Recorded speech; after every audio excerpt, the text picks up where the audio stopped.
Sahabat Lentera, pernahkah kita membayangkan bagaimana rasanya tumbuh di tengah padang pasir yang sunyi? Jauh dari keramaian, jauh dari peradaban. Namun, justru di sanalah Allah sedang menyiapkan sebuah jiwa yang besar untuk mengubah sejarah. Hari ini, kita akan memasuki kisah seorang nabi yang namanya selalu disebut bersama pengorbanan, kesabaran, dan ketaatan luar biasa. Seorang putra yang begitu dicintai ayahnya. Seorang hamba yang sejak kecil telah ditimpa oleh ujian. Dialah Nabi Ismail alaihi salam.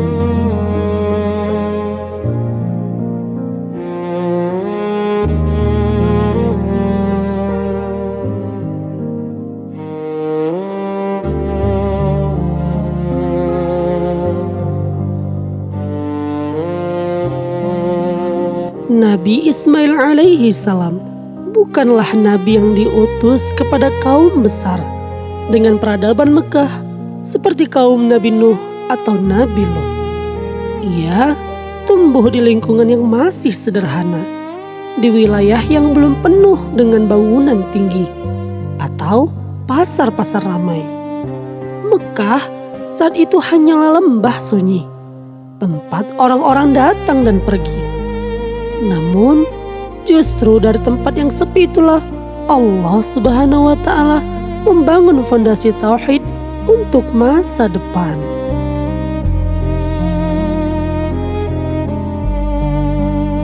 Zaman itu adalah zaman di mana manusia perlahan melupakan ajaran tauhid yang dibawa oleh para nabi-nabi sebelumnya. Penyembahan kepada selain Allah mulai merayap dalam kehidupan. Hati manusia menjadi sangat keras. Dunia menjadi tujuan utama. Kejujuran mulai tergeser oleh kepentingan. Keimanan mulai digantikan dengan tradisi dan kebanggaan suku. Namun, sebelum semua itu membesar, Allah Subhanahu wa Ta'ala sudah menyiapkan generasi yang bersih. Dan Ismail adalah bagian dari rencana besar itu. Sejak kecil, Nabi Ismail hidup dalam didikan seorang ayah yang luar biasa, yaitu Nabi Ibrahim alaihi salam, yang dikenal sebagai kekasih Allah, ayah yang diuji dengan api, diusir dari kampung halamannya, dan tetap teguh dalam tauhid.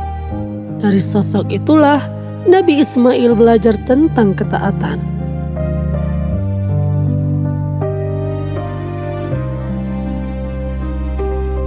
Bayangkan sahabat Lentera, seorang anak yang tumbuh tanpa kemewahan.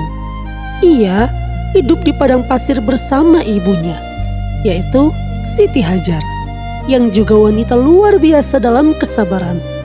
Air Zam-Zam yang mengalir adalah bukti kasih sayang Allah kepada keluarga kecil ini. Setiap tegukan air itu seakan menjadi saksi bahwa kehidupan Ismail sejak awal sudah dalam penjagaan langsung dari Allah Subhanahu wa Ta'ala. Nabi Ismail tumbuh menjadi pemuda yang lembut, santun, kuat fisiknya, namun lebih kuat lagi jiwanya. Ia bukan anak yang manja. Ia terbiasa dengan kerasnya gurun. Ia memahami arti perjuangan. Ia selalu belajar bahwa hidup bukan tentang kenyamanan, melainkan tentang ketaatan.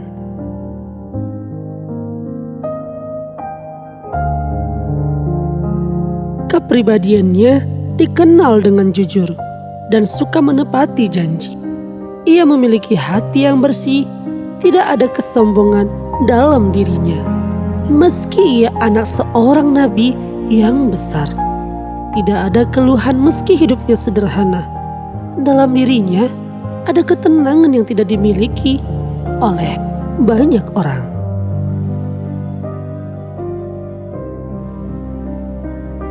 Pada suatu hari, ayahnya datang dengan wajah yang berbeda. Ada sesuatu yang berat di hati seorang ayah yang sangat mencintai putranya. Perintah itu datang dari Allah Subhanahu wa Ta'ala. Perintah yang tak pernah terbayangkan oleh akal manusia. Ibrahim diperintahkan untuk menyembelih putranya sendiri.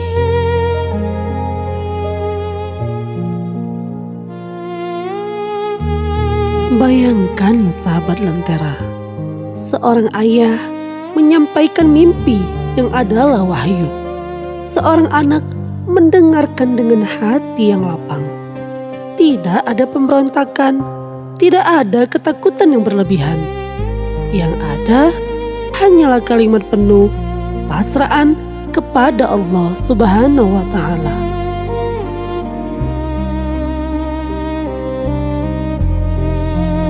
Nabi Ismail tidak berkata, "Mengapa aku ayah?"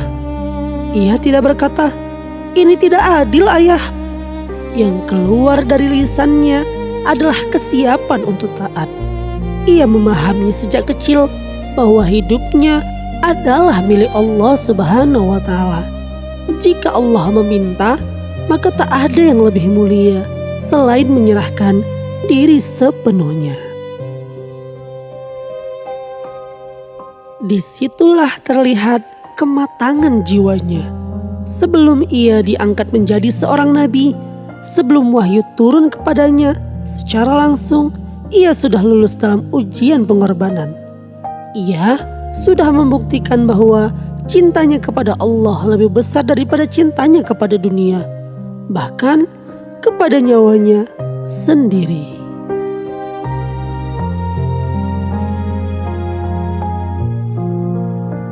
Dan Allah dengan kasih sayangnya menggantikan pengorbanan itu. Nabi Ismail tidak jadi disembelih. Peristiwa itu bukan hanya ujian, tetapi juga pengangkatan derajat. Sejak saat itu, namanya diabadikan dalam sejarah pengorbanan umat manusia. Seiring waktu, Ismail tumbuh menjadi dewasa. Ia membantu ayahnya membangun Ka'bah di lembah Mekah. Batu demi batu disusun dengan doa. Setiap angkatannya bukan hanya kerja fisik, tetapi juga simbol penegakan tauhid. Di tempat yang dulu sunyi, kini berdiri rumah ibadah yang kelak akan menjadi pusat umatnya manusia.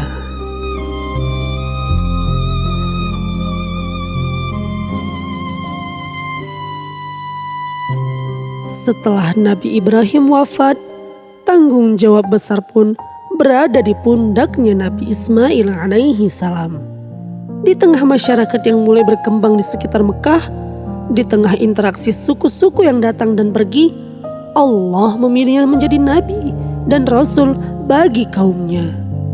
Awalnya, kenabian bukan dengan gemuruh atau kemegahan. Ia menyuruh dengan kelembutan. Ia bahkan mengingatkan manusia untuk kembali satu Tuhan saja.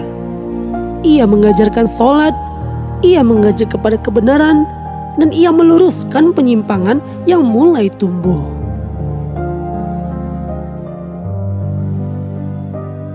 Wahyu yang turun kepadanya adalah amanah, bukan untuk dibanggakan, tetapi untuk diperjuangkan. Ia menghadapi manusia yang perlahan mulai mencintai dunia. Ia berdiri di tengah masyarakat yang mulai sibuk dengan perdagangan dan kebanggaan suku. Namun, dengan sabar, ia selalu mengingatkan. Nabi Ismail alaihi salam dikenal sebagai nabi yang sangat menjaga janjinya.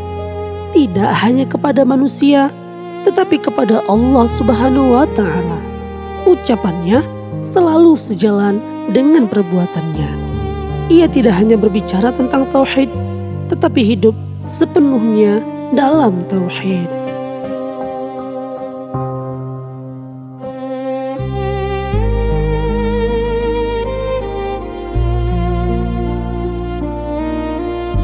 Begitulah awal perjalanan Nabi Ismail alaihi salam dari seorang anak di padang pasir menjadi simbol pengorbanan, lalu diangkat menjadi nabi yang menyuruh kepada keesaan Allah.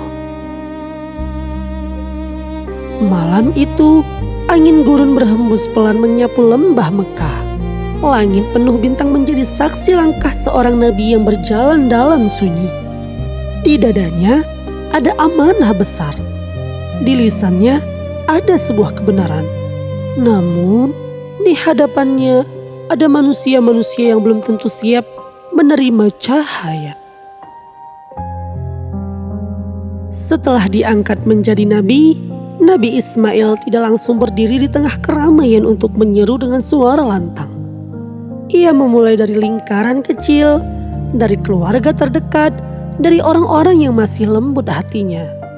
Dakwahnya dimulai dengan bisikan iman, dengan percakapan sederhana di bawah naungan malam. Ia mengajak mereka mengingat satu Tuhan. Tuhan yang menurunkan air di tengah gurun, Tuhan yang memberi rezeki di tempat tandus, dan Tuhan yang tidak terlihat tetapi sangatlah dekat.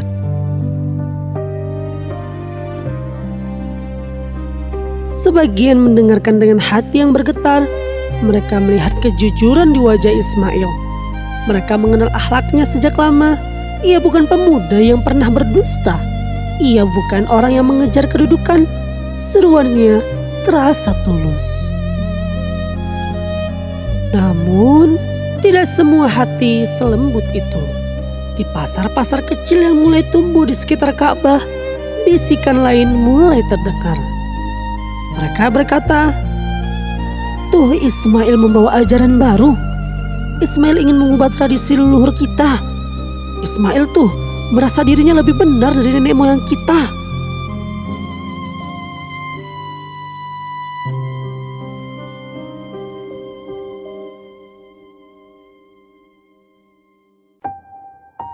Awalnya hanya bisikan, lalu menjadi tawa, kemudian berubah menjadi ejekan terang-terangan. Pada suatu hari, ketika matahari menyengit pasir hingga terasa membakar telapak kaki, Nabi Ismail berdiri di dekat Ka'bah yang ia bangun bersama ayahnya. Dengan suara tegas namun lembut, ia menyuruh lebih terbuka. Ia berkata, "Wahai kaumku, sembahlah Allah saja. Dia yang menciptakan kalian, Dia yang memberi kalian kehidupan. Tinggalkan apa yang tidak mampu memberi manfaat dan tidak mampu menolak mudarat." Orang-orang berhenti, sebagian memandang sinis. Seorang lelaki tua dengan sorban tebal maju ke depan, berkata, "Ismail, kami mengenalmu sebagai anak yang baik.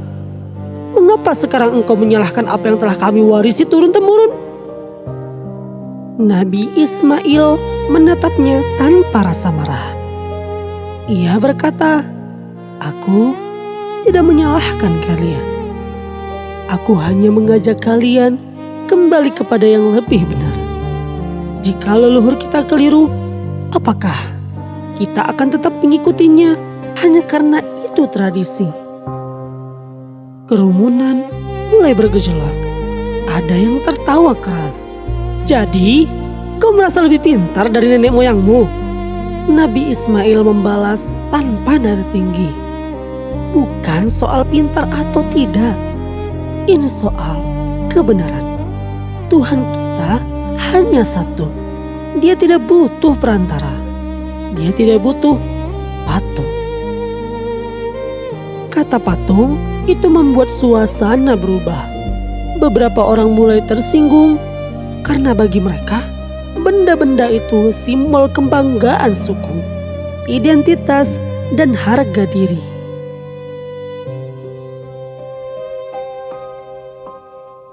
Sejak hari itu, tekanan mulai terasa nyata. Jika sebelumnya ia hanya diejek, kini ia mulai dihindari. Orang-orang yang dulu menyapanya hangat, kini berpaling. Anak-anak diajari untuk tidak mendekat. Di pasar, bisik-bisik berubah menjadi fitnah. Mereka berkata, "Ismail ingin memecah belah kita. Ismail akan membawa kutukan pada lembah ini. Jika kita mengikuti ajarannya, perdagangan kita akan hancur." Tekanan sosial itu perlahan menguji mental.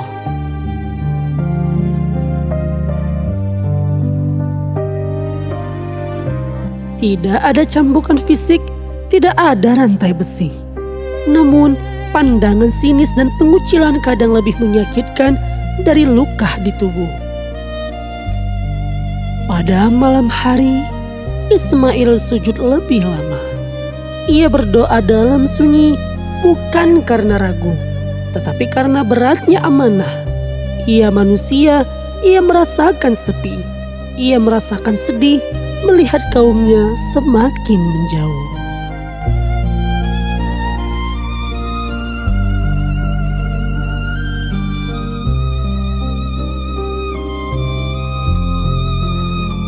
Namun, setiap kali ia bangkit dari sujud, hatinya kembali kuat.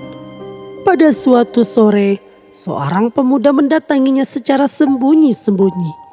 Wajahnya gelisah dan berkata, "Ismail, aku tahu engkau jujur. Aku tahu engkau tidak pernah berdusta. Tapi jika aku mengikutimu, keluargaku pasti akan mengusirku." Ismail menatapnya penuh dengan kasih sayang. Ia berkata, "Apakah engkau lebih takut pada manusia atau kepada Tuhan yang menciptakan manusia?" Pemuda itu pun terdiam. Nabi Ismail melanjutkan dengan suara lembut namun menghujam, "Jika seluruh manusia meninggalkanmu karena kebenaran, tetapi Allah bersamamu, apakah engkau benar-benar sendirian?" Air mata pemuda itu terus menetes. Pergulatan batin terpancar jelas di wajahnya. Dialog-dialog seperti itulah yang menjadi medan dakwah sesungguhnya. Bukan sekadar kata-kata, tetapi pertempuran dalam hati manusia.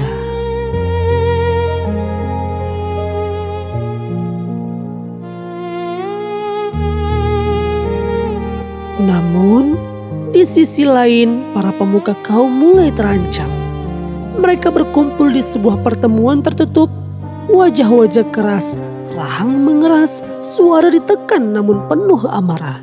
Mereka berkata, "Jika kita biarkan Ismail terus berbicara, anak-anak kita akan meninggalkan ajaran kita. Pengaruhnya Ismail itu semakin besar. Kita harus menghentikannya." Sahabat Lentera, keesokan harinya ancaman itu mulai nyata. Ismail dipanggil ke hadapan mereka. Ia berdiri sendiri di tengah lingkaran lelaki-lelaki yang lebih tua, lebih berpengaruh dan lebih disegani.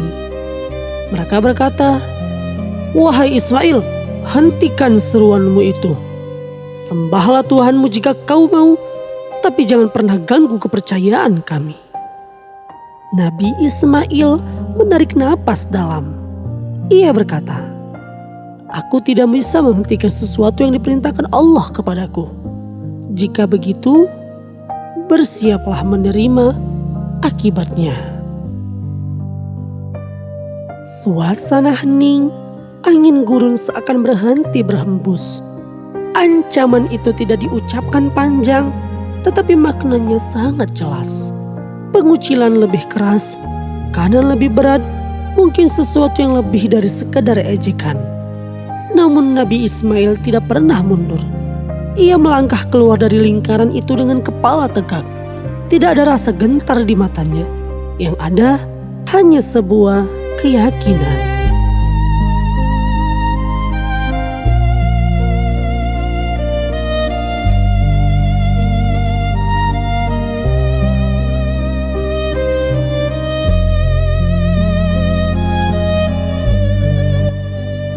Malam itu, beberapa rumah yang menerima dakwahnya dilempari batu.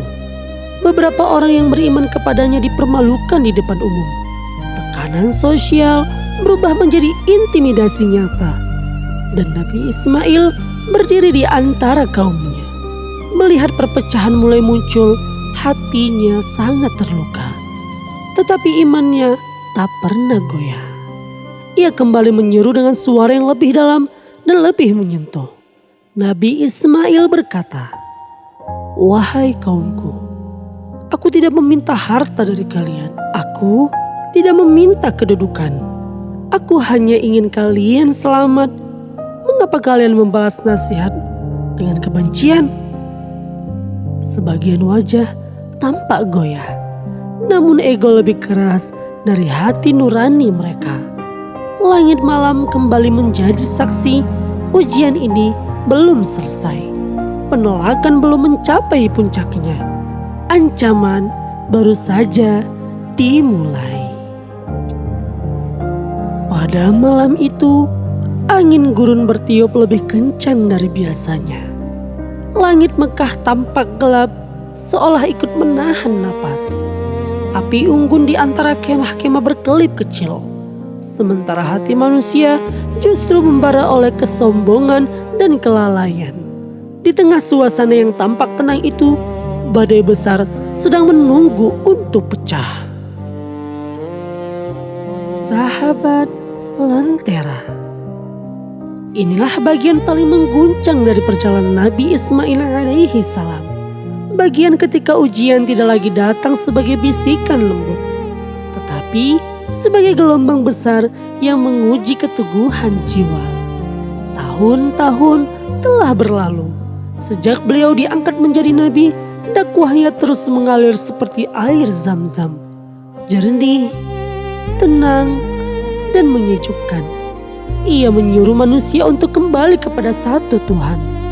Ia mengingatkan agar sholat ditegakkan, agar janji ditepati, agar hati tidak diperbudak oleh dunia.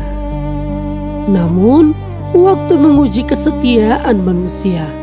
Mekah semakin ramai, perdagangan berkembang, kekayaan mulai mengalir, dan bersama kekayaan itu datanglah penyakit lama yang selalu menghantui umat manusia, yaitu kesombongan. Sebagian kaum mulai berkata dalam hati, "Mengapa kami harus tunduk? Bukankah kami yang menguasai jalur dagang? Bukankah kami yang memiliki kekuatan dan pengaruh?" Tauhid yang dulu dijaga mulai terasa terlalu sederhana. Bagi mereka yang mabuk oleh dunia, ada yang mulai memuja simbol. Ada yang lebih bangga pada leluhur daripada kebenaran. Ada yang menganggap seruan Ismail sebagai ancaman bagi kebebasan mereka.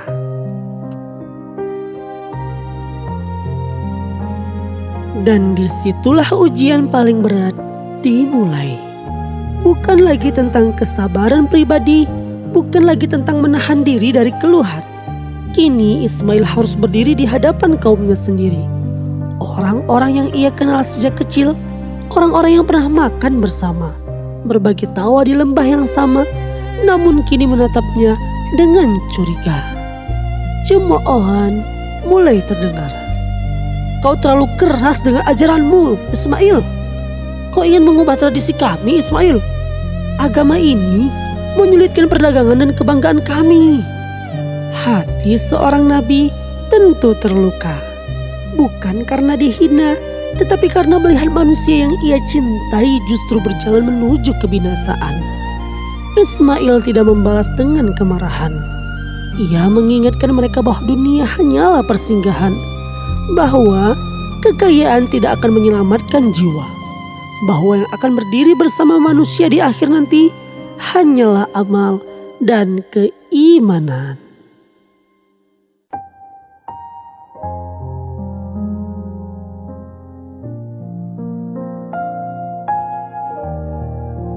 Namun, semakin ia menyeru, semakin keras sebagian hati menolak. Puncak konflik terjadi ketika sekelompok tokoh kaum secara terbuka menentangnya. Mereka berkumpul di dekat Ka'bah, rumah yang dahulu dibangun bersama ayahnya, untuk menegakkan tauhid. Ironisnya, di tempat yang suci itu pula, mereka mulai berani meremehkan seruan tauhid. Mereka berkata dengan nada menentang, "Jika kau benar diutus Tuhan, buktikan. Mengapa tidak ada tanda yang mengguncang langit? Mengapa tidak ada kekuatan yang menunjukkan bahwa kami salah?"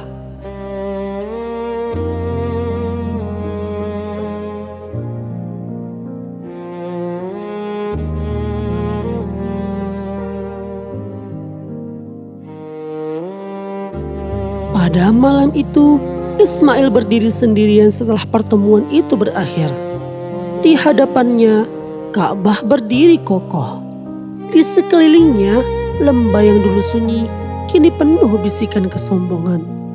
Ujian paling berat seorang nabi bukanlah ancaman fisik, tetapi ketika melihat orang-orang yang ia cintai memilih kegelapan. Dan disitulah ia mengangkat kedua tangannya. Ia berdoa, "Ya Allah, Engkau Maha mengetahui isi hati mereka. Jika di dalam diri mereka masih ada secerca cahaya, maka bukalah hati mereka ya Allah. Lembutkan jiwa mereka. Jangan Engkau binasakan mereka dalam keadaan ingkar. Dan jika Engkau ya Allah hendak menurunkan keputusan-Mu, maka teguhkanlah aku dalam ketaatan."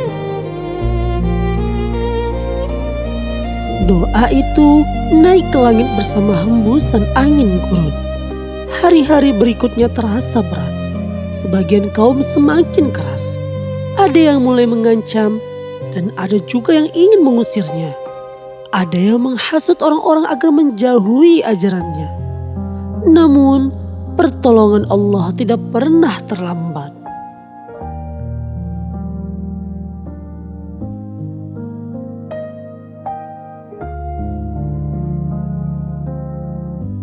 Sahabat Lentera, suatu musim Mekah dilanda kekeringan yang tidak biasa.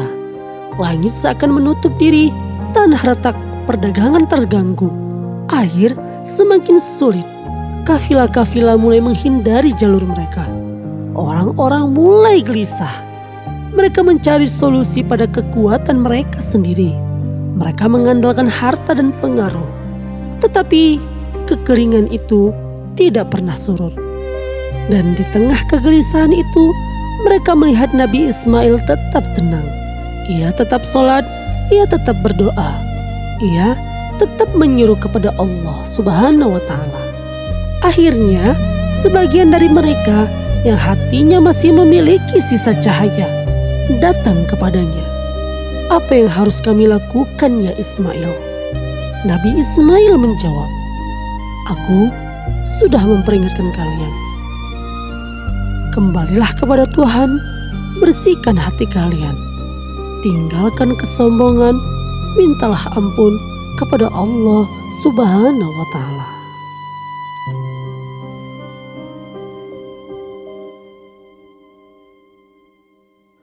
Pada malam itu, untuk pertama kalinya setelah sekian lama, sebagian kaum berkumpul bukan untuk menentang, tetapi untuk berdoa. Dan ketika fajar menyingsing, awan mulai bergerak. Langit yang lama membisu kini bergemuruh pelan. Tetesan pertama jatuh ke tanah yang retak. Lalu hujan turun, tidak sekedar air, tetapi sebagai rahmat. Tangis pecah di antara mereka.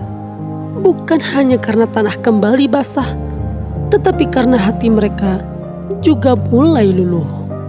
Itulah pertolongan Allah, bukan dengan petir yang menghancurkan, bukan dengan azab yang membinasakan, tetapi dengan rahmat yang menyadarkan. Namun tidak semua hati berubah. Sebagian tetap keras kepala. Mereka berkata itu hanyalah kebetulan. Mereka tetap menutup diri. Dan disitulah kita melihat kebesaran jiwa Nabi Ismail.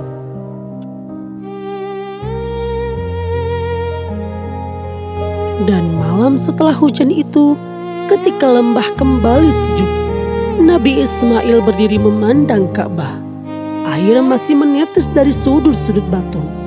Langit bersih, bintang-bintang bersinar terang. Ia tersenyum pelan. Bukan karena ia menang, tetapi karena ia yakin Allah tidak pernah meninggalkan hamba yang taat.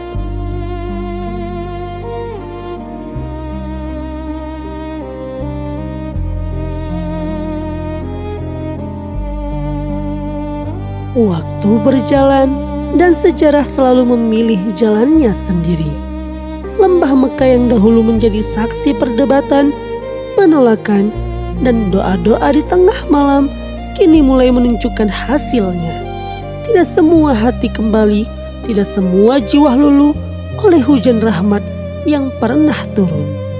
Sebagian tetap memilih kesombongan, berjalan perlahan menjauh dari cahaya yang telah berkali-kali mengetuk pintu hati mereka.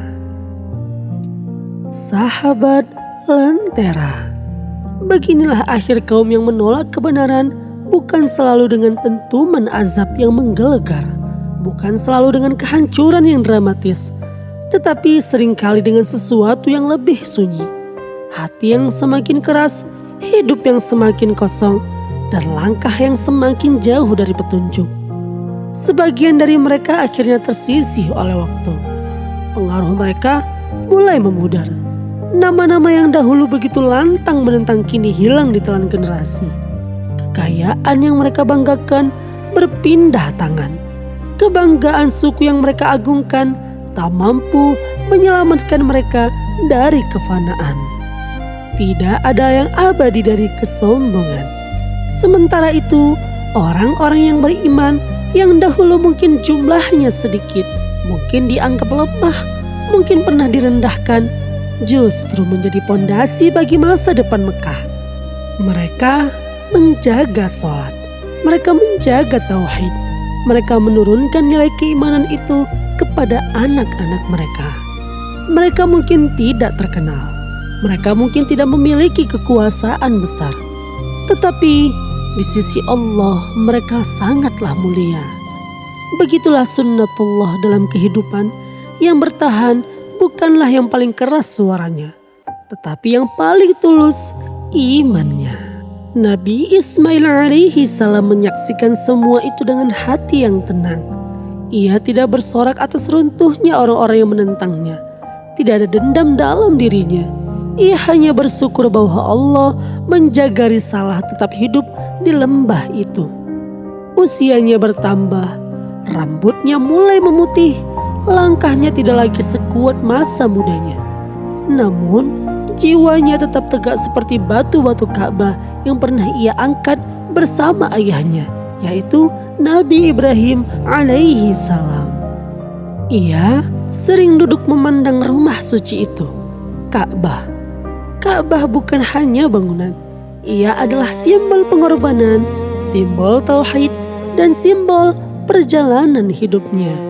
Di sanalah ia pernah membantu ayahnya membangun dengan doa di setiap susunan batunya. Di sanalah ia pernah berdiri menghadapi kaumnya. Di sanalah ia berdoa saat ujian terasa paling berat. Kini ia melihat generasi baru tumbuh di sekelilingnya. Anak-anak berlari di sekitar Ka'bah. Suara doa terdengar di waktu-waktu tertentu. Tauhid masih menyala. Dan mungkin dalam kesunyian malam ia merenung tentang hidupnya sendiri. Ia yang dahulu seorang anak kecil di padang pasir, hampir disembeli demi ketaatan, kini menjadi nabi yang menjaga warisan iman. Ia tidak meminta kehidupan yang mudah. Ia hanya meminta keteguhan hati, dan Allah memberinya lebih dari itu.